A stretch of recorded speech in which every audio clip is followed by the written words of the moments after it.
welcome back, and girls too. Anyways, Mac time again. Well, today I went to Best Buy, got myself another Kingston KC3000 1 terabyte PCI Express 4 7000 megabit per second drive, which for a fact you're not going to see those speeds externally on Thunderbolt 3 or 4.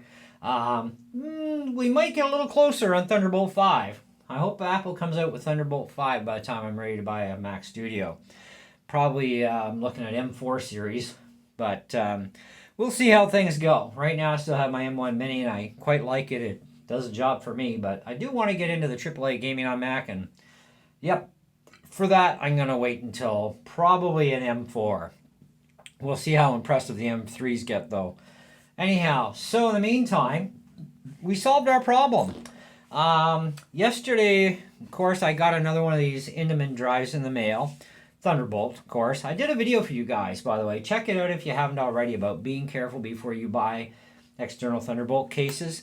A lot you need to know before you do. But you're still going to have some guinea pigging regardless, so it may be a little bit challenging like I had to go through.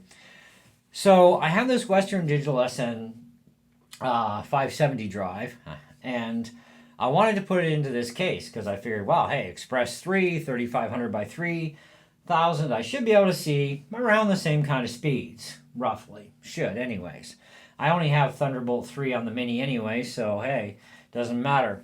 But there is speed limits, obviously. Internal is always going to be your fastest bet, but you know, Macs, we can't do our own internal drives anymore. So if we want more, we either order more and pay Apple's blood money, or we build our own external drives that are extremely fast, and we can do it that way. And so I've been experimenting recently with having external Thunderbolt with one of these Kingston drives, and it's my main OS drive, which is the one here up top.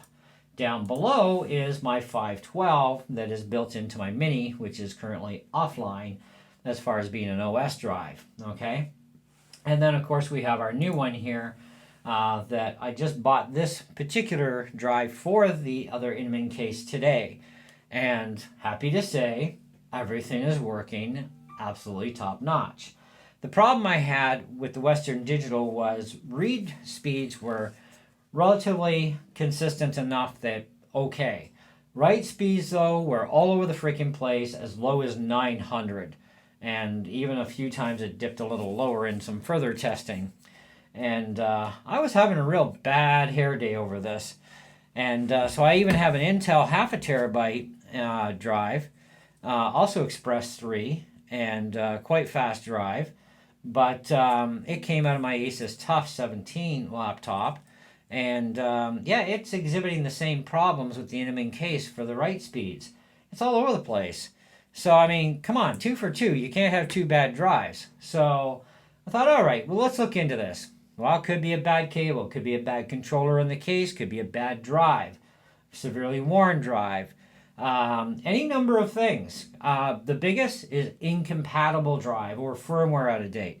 Not all NVMe drives or SSD NVMe drives use firmware updates. In fact, I don't even think Kingston does. I would have to look into it. But Western Digital does not seem to have anything for a firmware update for this drive. So, yeah, it's not a firmware thing. You can rule that out too. The Intel, I'm not sure if it has a firmware update or not, but then again, I haven't really looked much into this drive, but who cares? It's not working right. It's not working right. So I went out and got another Kingston 3000, but last night, before I made that decision, I threw my current Kingston 3000 drive into the other case to eliminate the case and cable issue. Also, as far as having using too many lanes, which is another thing that can cause one of your drives to go a little erratic. It's not that either, okay, which we've now got verifiable proof of that it's not too many lanes. We don't have any case issues. We now don't have any drive issues. We've eliminated the drive problem as being the simple fact that the Western Digital SN 570 is not compatible properly with the Indemem case. Okay, and that's INDMEM. Okay, so And like I said in yesterday's video, we also pointed out that though some manufacturers will list some stuff that's not compatible, they don't list everything. I mean, you know how big the write-up would be for all the drives that are and all the drives that are not? I mean, come on, even Amazon is going to be like, what are these guys doing with their ads? You know what I mean? So yeah, some give you basics, some give you absolutely nothing. But the other thing I look at too is buying a drive that's got a fast controller in it. Okay, and these drives do have reasonably quick controllers, but even still, these drives are running far beyond the up to rating. You know, like the cases are. The cases are running the drives faster than the rated up to rating of the case and controller. So that's actually good news. Now, every time you fire up disk speed test on the Mac, it automatically will go to your online operating system drive first. It's kind of the norm.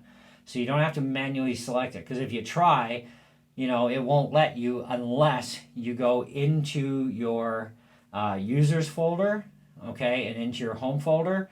Go into your home folder under your name, then you can run the test that way. But why bother going through all those extra steps when you can just simply fire up disk speed and it just automatically hits your OS drive anyway? So the online OS drive is what it goes after, which is our one at the very top, our Macintosh HDTB.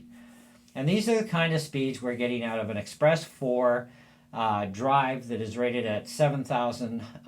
It's actually 7,000 by 6,000 is what the rating of the drive is. And this is the Kingston KC3000. And these speeds are very consistent, which is really good and really fast, because you got no X's either. So video editing, knock your socks off, okay? I can't wait till disk speed test comes up to the next upgrade of higher K footage that we can do, because it'd be interesting to see if this speed level that we get now is still going to be very consistent in future, okay, with some other higher K levels, until it finally does crap out and say, oh, you got a few years you can't do now. Anyway, so that's consistent. That's fantastic. Awesome. So, and that's under a 5 gigabit load. Now, under a 1 gigabyte stress test, you will see a little bit slightly faster speeds because you're not stressing the drive so hard. Okay, but let's go into our new drive. That is the 1 terabyte Mac HD, which is this one, and it just has my backup folder on it from all the software that I can't afford to lose. Okay, which I do have other redundant copies, but I also wanted to make sure there was something on here anyways as part of the test. So here we go. Let's see. Now, when I was testing yesterday with the other drives, it only took about 1 or 2 rounds before the write cycle was going just all over the place. And it was like, man, this is just not acceptable, right? No way. But as you can see, absolutely perfect results and well above the factory specs for this particular case. If you want to check this case on Amazon, look up Indemem. That's I pronounce it Indemem. But anyways, that's the case I have. It was $120. The drives, the Kingston KC3000s, are currently on sale at least until tomorrow is the last day of the sale. They're on sale for like under $100. You save like $10. So it's kind of worth the $10 savings regardless for this particular drive in the 1 terabyte size. They have it in a 0.5 terabyte, 1 terabyte, and 2 terabyte size. I don't need 2 terabytes, and 0.5 terabyte, not for an external storage drive.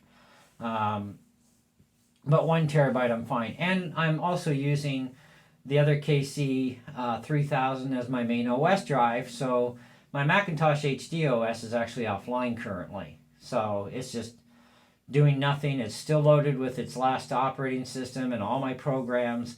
This way, if something does happen to this drive where I'm finally done with my experimenting, I can just simply switch startup devices and restart from my other drive, which is already loaded. I just re-sign in with my Apple ID and that's it. And I'm good to go. And then it's back up. So you can see we have absolutely 0 dropouts. on the write cycles, and the read cycles also staying consistent as well. So if you get inconsistent writes, okay, where it's just really up and down a lot on the writes, your drive is not compatible with your case, whether it's an Indemem drive, maybe it's a Sabrent drive case, maybe it's an Acasis case, doesn't matter. Not all drives are compatible with all cases, and again, the manufacturers, like I showed you guys yesterday in that video, if you want to check it out, not all manufacturers are going to give you a whole list of stuff. They do list some stuff, some of them. Others list absolutely nothing as far as compatible or incompatible, other than they do say, you know, like Thunderbolt 3, Thunderbolt 4, USB 4, 3.2, 3.1, and so on. Well, that's your bus types. But what about our drives, you know? Now, Express 4 is actually compatible with Express 3 slots too, so that makes no difference. But these are Thunderbolt 4 cases, and yes, I'm using an Express 4, which would be the equivalent. But of course, we don't see these high rated speeds that we purchased because we are going external. Now, Thunderbolt 4, okay, which my Mac Mini M1 is only Thunderbolt 3, but the M2s are Thunderbolt 4, so in Thunderbolt 4 you will see a bit of an extra gain in speed. Now, how much we're going to see on this branded case, I don't know. I don't have a Mac here with a Thunderbolt 4 port to test, okay? But you will see a little bit of increase in speed for sure, and Thunderbolt 5, definitely you're going to see a lot more potential even out of an Express 4 drive, but then of course you can get an Express 5 drive too, but then of course you're not going to get the same speeds externally as you do on an internal drive. It's just the way it works, okay? But you can get some pretty snazzy speeds. And like I said, when you got no X's in the way of right up to 12K DCI 60, that's plenty of speed and then some for doing all your video stuff with. That's really good. And I tend to use H.265 as my main media format. I don't really do anything in ProRes or Blackmagic RAW.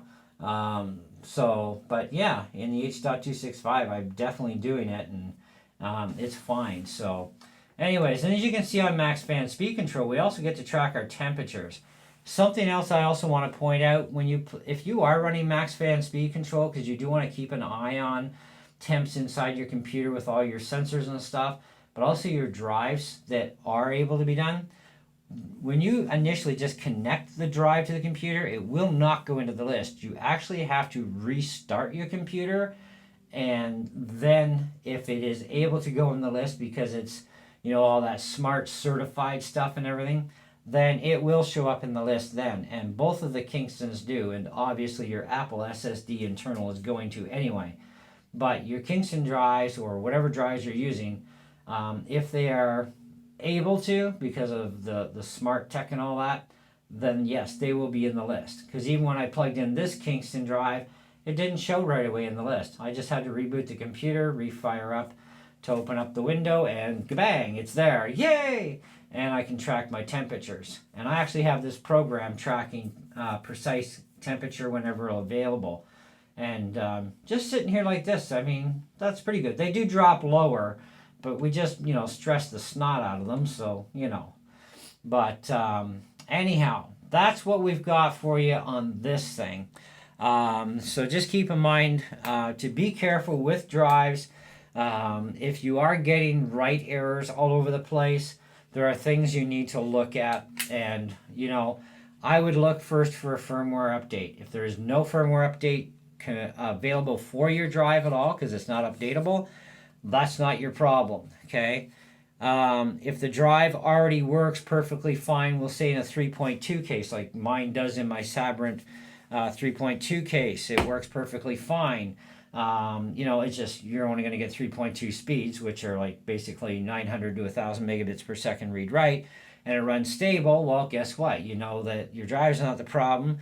And the likelihood of your case and your case cable being the problem are also pretty much ruled out, especially when you have two cases the same here.